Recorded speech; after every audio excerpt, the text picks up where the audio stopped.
let's go ahead and switch gears here and talk about the main topic for today, which is going to be how to work with new home builds and builders and how to have that conversation with them. And there's a lot of different things, but let's just start with just the general thing.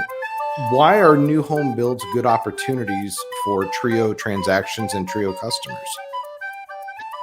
Yeah, I think, quite frankly, it's fairly easy to identify where the new builds are, right?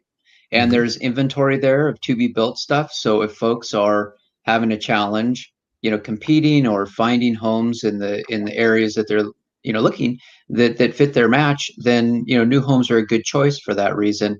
Obviously you've got a brand new house. So, maintenance, there's no deferred issues that you've got to be concerned about. You've got builder warranties.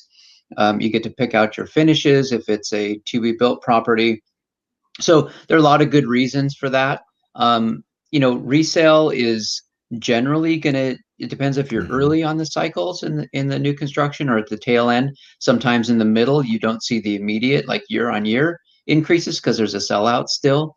But in the long term, typically on your resales, folks like to get homes that have had less wear and tear on them, and we've been chatting about just what happens when your 11-year-old water heater goes out. You may have bought the house a year ago, but now that deferred maintenance is yours to take over. So I think that there's some definite benefits in the new construction side, and I think in today's market area or market dynamics, I should say, really it is about availability. Being able to get the house, Right. secure it, and we've got Patrick, a number of, a lot of folks now are doing more pre-construction commitments. So we're Yeah. seeing those homes under contract, right?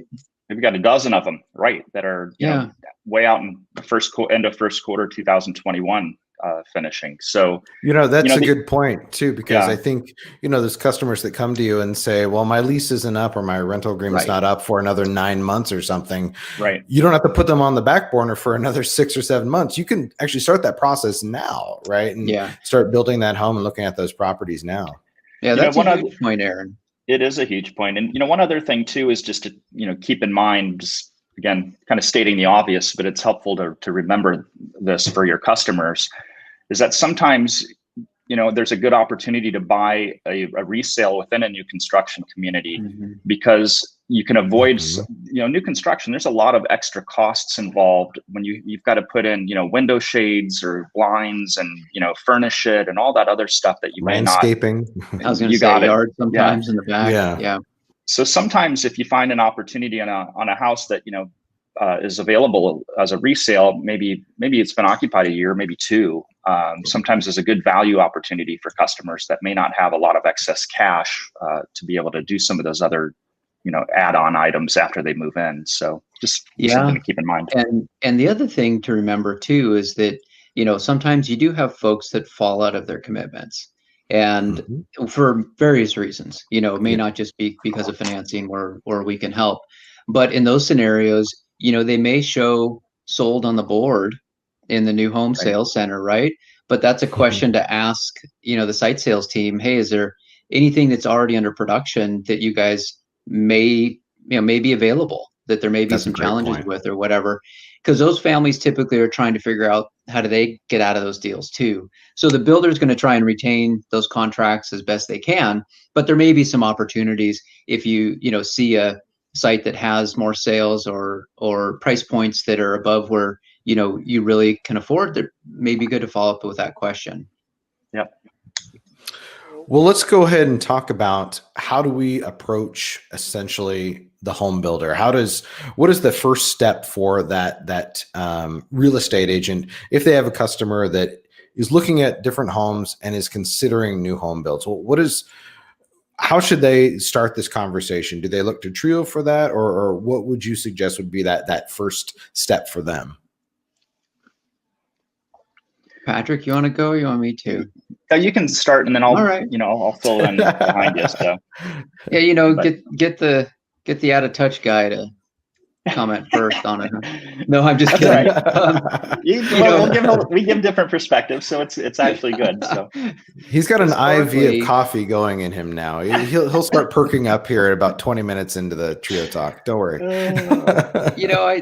I think, I mean, Patrick and I can tell you guys some stories. I think, I remember that some of the early days in California, Patrick and I would go into town and we'd get in the rental car, go drive new construction sites, meet with site agents, talk to them about what we're doing. And so, I mean, you guys need to understand, we did this stuff personally and directly with a lot of builders throughout a bunch of different markets over a lot of years. So It isn't that we haven't actually done this work. We have. And I think that the key thing is, Aaron, I know you're going to talk about some of these questions later, but the key thing is to help people understand that number one, it's a home ownership program. And, number two, that home ownership program is a financing tool that can help them if they have families and or commitments in their project that may or may not, be able to close. And that's the first thing to kind of provide some value to them is that this financing program is something that they can use and that we can close on folks that are there. And I think knowing that Trio is a guaranteed close for those homes is helpful for them, especially when you're in, which most of our customers are, the affordable side. So I think that's a key. Oftentimes, especially in the early days before we used our FHA program, the lender tends to be a gatekeeper. And so, especially if that lender is in-house, because they're not going to get compensated if it's an outside sale. So knowing who your gatekeepers are, so the site sales agent, they're going to make a commission, knowing that they're going to get paid regardless of who buys the house. That's fine. But the lender doesn't.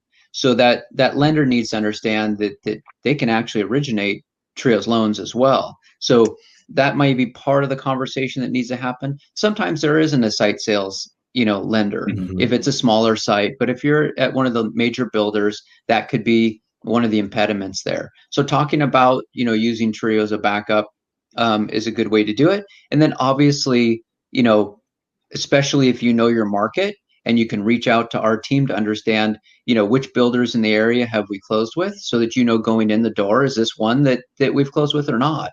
And if it is, and it's pretty easy, hey, Trio's been closing with you guys in this area. Maybe these are the developments that we've been in before, but my customer's interested, in this marketplace. But going out and having those conversations when your customer isn't standing there is super important. Absolutely. I mean, you want to sell that seller, and I always give this advice to agents too. If you have a salesperson at a building site and they have questions about Trio, we have literature for that, but I'm always happy to get on the phone with them. I know you guys have obviously talked with them as well, and they always have just a few questions, right? And I think you already kind of answered that already, Daryl, but they just want to know, are they leasing the property? And once they realize that they're not, then the conversation can actually happen, right? Then they're much more open to. But like you said, it's a home financing program. It's a home ownership program, and if you approach it that way, they will be absolutely willing to talk about it. So, and it's a guaranteed sale, like you said, Daryl. So I mean, that's fantastic. So yeah, you're selling the seller at this point and building those relationships with those builders. So and that kind of go ahead. Yeah, and Aaron, we've closed with over 60 different home builders, and many of those are national builders. So, we really have run the gamut of, from the local developers that are building, ones and twos or small communities to the big ones. But it is sometimes, not all of those are equal, right? In terms of their different management, sometimes, especially with the big national guys. And so there is a process. And I know one of the things that recently came up was there was this concern about, well, this is an investor purchase. And then I think, just to reiterate what both you and Daryl just said, is that it's not. This is a home ownership financing program. This isn't an investor, rental play. And I think you really have to work to educate the builders team on that. Yeah, and just as reiterate, we probably haven't talked about this for a while, but technically underneath the lending guidelines for Fannie, Freddie, and FHA, our loans are considered owner occupied. So, even though, yes, there is a technically the loan is to an institutional buyer, they are considered owner occupancy because it is a lease purchase mortgage. So that is an advantage, especially if you're looking at sites that are considered condominium, because we count towards the pre-sale requirements. So that may be another advantage if you're looking at stacked flat condos or attached, PUDs or whatever it might be. We do count towards that owner occupancy. And so that could be a pre-sale. If you see some sites going up that are early on in the cycle, we could be a dramatic impact in helping them cross that minimum threshold that they need for their own owner occupied sales. Yep. And there's a good tool on our Trio residential website under resources. We've got a one-page description that you should print out or at least give it to the seller if they're not familiar with our program. It's a nice description, a simple one-pager that explains kind of what we just talked about. So I sometimes will forward that to people. It's just a good reminder that with Trio, I mean, even if it's just a retail sale, you're still explaining the program. Exactly. So yes, we're talking about this with the builder scenario, but I mean, you got to do this on a regular sale anyway. It's a listing agent.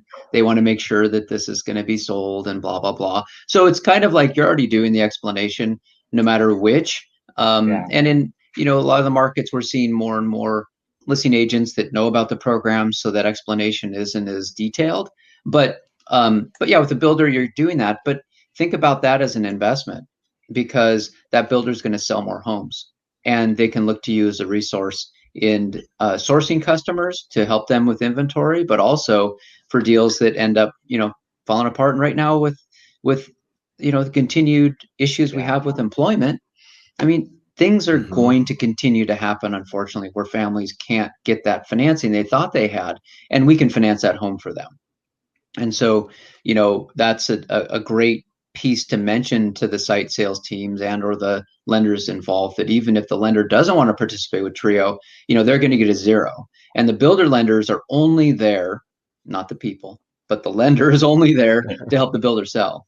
Right. The lender still wants to get compensated. We understand that. But frankly, their number one job is to ensure that the builder's homes close and sell. Absolutely. Yeah. And sometimes, on the big guys where they've got a captive lender, they also have a short list of other approved lenders. And so, those would be, if the captive lender, doesn't want to engage with our program directly, one of the other parties that may be on their list can or should, to be able to use that for the customers. Yeah. And Patrick, I mean, what should they do? Because some of those lenders might already be approved with us. Correct. Yeah, if they're already approved with us, then even better. That's a slam So dunk if they get for a the list, referral they for could them. Yeah. send it over to us and say, hey, let's look at your lenders. We may already have folks that are approved that are on your, kind of backup segment. And then we're happy to reach out to the ones that may not be on our list, that just to say, hey, you guys, here's an opportunity for them. So. And that's an interesting point. I mean, if you look at like Pulte Homes and DHI Mortgage, and most of those guys, MTH, they focus on prime conventional FHA, right? That's their first time homebuyer product. They don't have a lot of options outside of those. Generally speaking, they do reach out to the others, like Patrick was referring to, other lenders that do take the time to have some of the DPA products and other loans and things like Trio, right? To help them close when the builder's lender can't. So that's another great, resource to make sure you ask about. I think people need to think about when you're dealing with this, any sort of builder, don't think of this as just this transaction. Think about this as building a relationship with those builders, so that you have a continuous pipeline of opportunity going in with those builders and lenders all the time, right? And that's what during the summit, we interviewed Sonia from Houston, and that's something that she's done now. She realized that this was a fantastic opportunity. She's built those relationships with people, and now they call her when they have a transaction or a denial, right? They've realized, oh, wow, this is going to be a great option moving forward. So Patrick, Sorry, go ahead. I mean, no, we don't disclose specific numbers, but let's just say she's closing multiple deals every month with us because of those referrals. Mm-hmm. Yeah, exactly. With the same group of builders that she's introduced and spent the time to educate. Just as you said, Aaron, we've done now multiple transactions with Sonia with those same builders. Yeah. And from our side of things, just a note, and I know, we've got lots of stuff to talk about here, but just a note on that, when there's a relationship like that, and we understand the collateral, meaning new construction and the builders, we can make a few more, judgments on approving customers. We feel better about, we know the collateral. And when we're looking at a potential borrower and there are any concerns or issues that are there, we will default to the collateral. So my point in that is that if you are working with a customer that is more on the margin for our qualifications, new construction is just safer for you. It's safer for us because we feel more comfortable that if there is a challenge of that, after 18 months and someone, doesn't end up making it, we have more options with that house. So another advantage in new construction is just that if you've got that marginal side, we're more comfortable with the collateral. I want to bring up a point that Sonia mentioned during the summit. She says, she told her builders and the vice presidents and sales managers and everybody, if you have anybody between a 550 and a 640 credit score, give me a call. Right. Yeah. And she told me she created something that she puts in their offices, but she's taken the time to go ahead and build that relationship, do that legwork. But now obviously you can tell it's really paying off. Right. And she said it took a few months to kind of build that and go around and introduce herself and introduce the program. But now she's being called into sales meetings to go ahead and share this sort of opportunity. So, it's fantastic news right there. And we have other agents in other markets doing that same exact thing. I'm just singling Sonia out because she was in the summit and she does a lot of volume in that. So so really fantastic. Yeah, and it's one of those things that Aaron, I think just to reemphasize that the key there is just understanding the long-term relationship and understand that, look, you're going to need to probably take some cuts on your commission in the beginning with those builders because they're giving you customers that already were in their system. So you don't know, but just be open to that and understand that that's going to be part of your commitment to show that you're willing to go the extra step with them. So anyway. But you might get 5 or 6 extra sales that year, right? You got it. So it's worth it, right? So hey, one of the things I wanted to add about her is, what excited me about her and her working with our program is that she's one of the top producing agents in the whole Houston metro area. And yet without Trio. Without Trio. And yet she realized the opportunity with Trio when she's already, basically had capacity with her other business, but she's built a team to be able to introduce Trio and supplement her customer base and her relationships with her builders with another tool. And I think that that's a great message for some of the, top agents out there that feel like, we don't have time for this.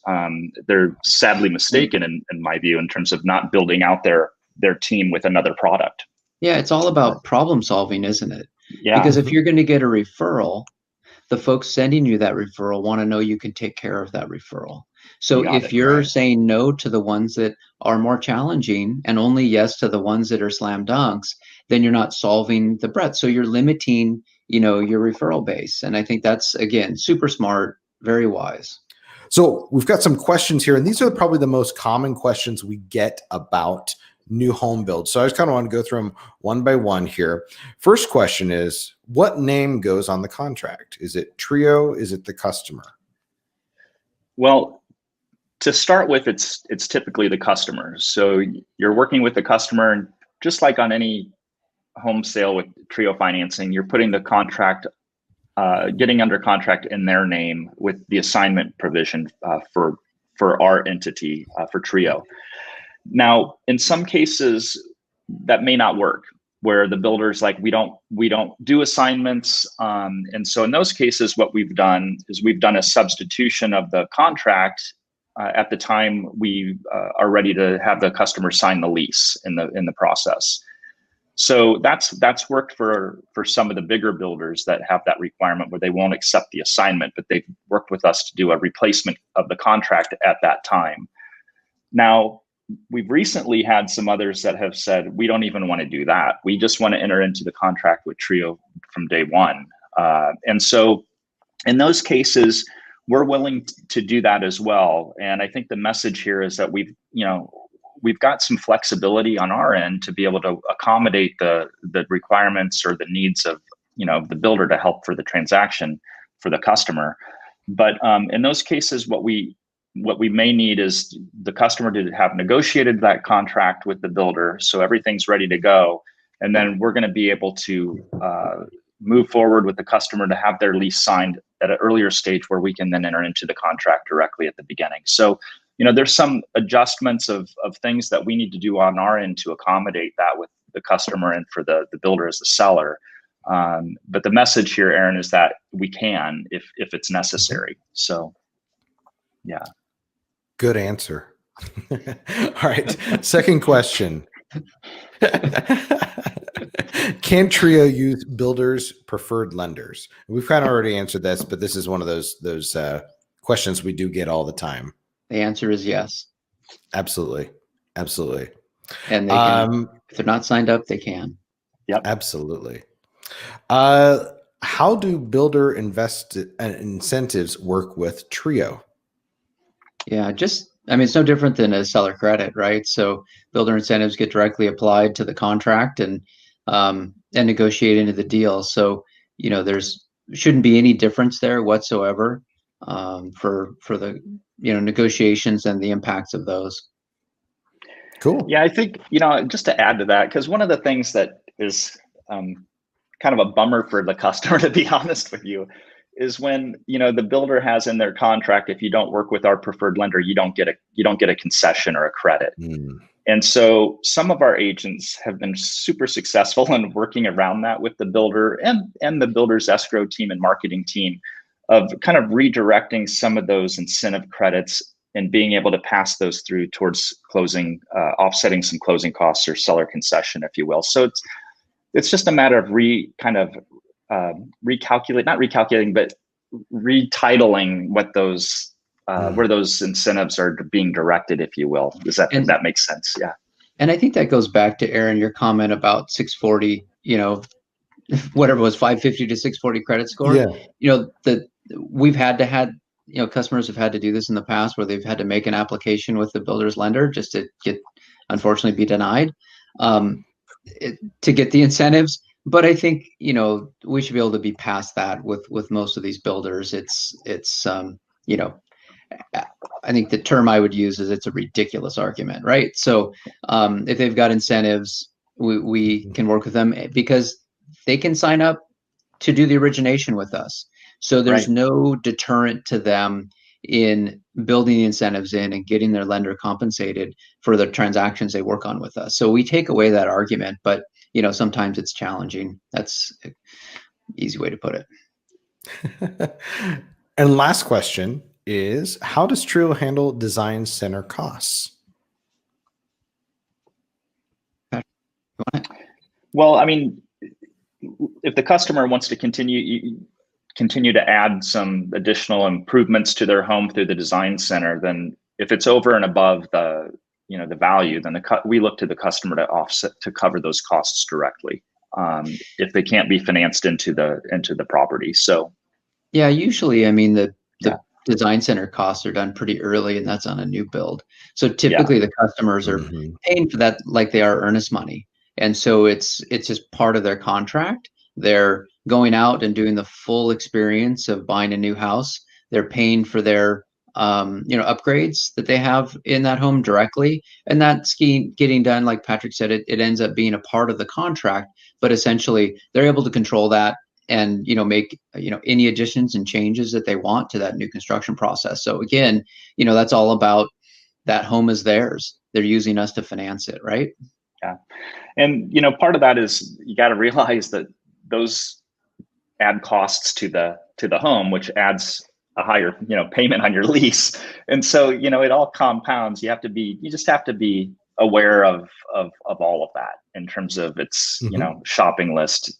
You have to keep it reasonable for the customer, and that they can't just shop beyond their means, right? But I think what's important to note on that, just for the agents out there, is that Trio isn't pre-funding design center costs.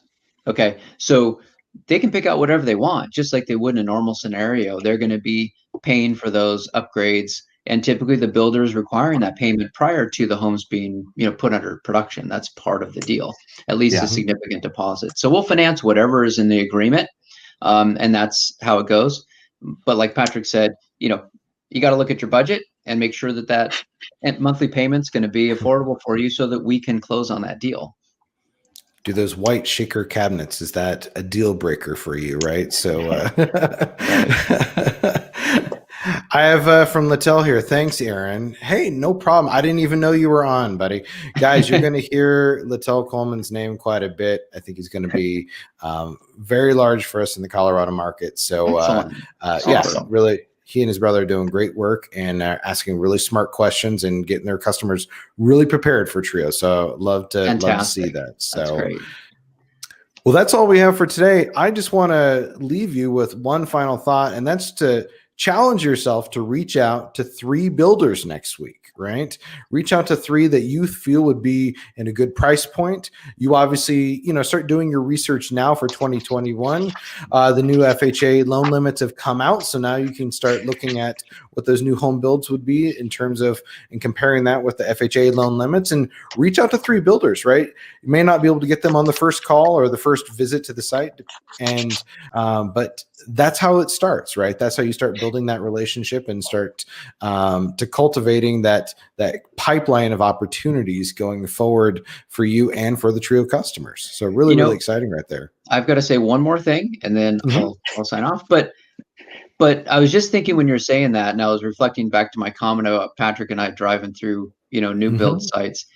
And one thing we always did is we brought a stack of postcards with us, Trio postcards, and leave behind, so that there was something the site agent had if they ran across that customer walking onto the site that didn't have, eligible financing, or when they screened them, they weren't there. So we lost Patrick. I think he's grabbing a postcard. Right? See, there he is. Oh, there it is. Yeah. So those are available. And Aaron, I know you can tell folks how to get those. So I think, and you can customize some of that stuff, if I recall. So let's absolutely. And that's actually a customized one, right? It was. So,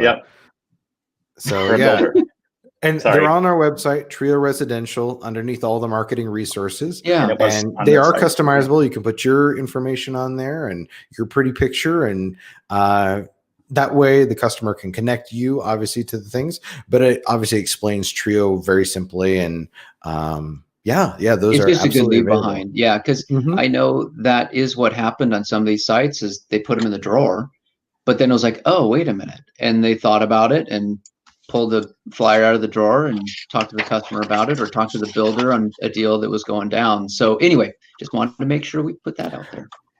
And as we all know in sales, right, it's not going to be just that first time talking with someone that you're probably going to get that sale, right? It takes 6 or 7 times, that's what the science says, until they see it. But if they keep seeing that postcard on their desk or in their drawer, they're going to, respond to it. And so it's obviously worked out in the past for a lot of folks. So yeah, have some of those available, and they're just good anyway for you. You don't have to just use them for builders, right? You can use them for any of your customers in any of the homes that you're listing or anything like that. So take a look at those. They are free for you to use. They're all templates, again, on the website. So great point, Daryl.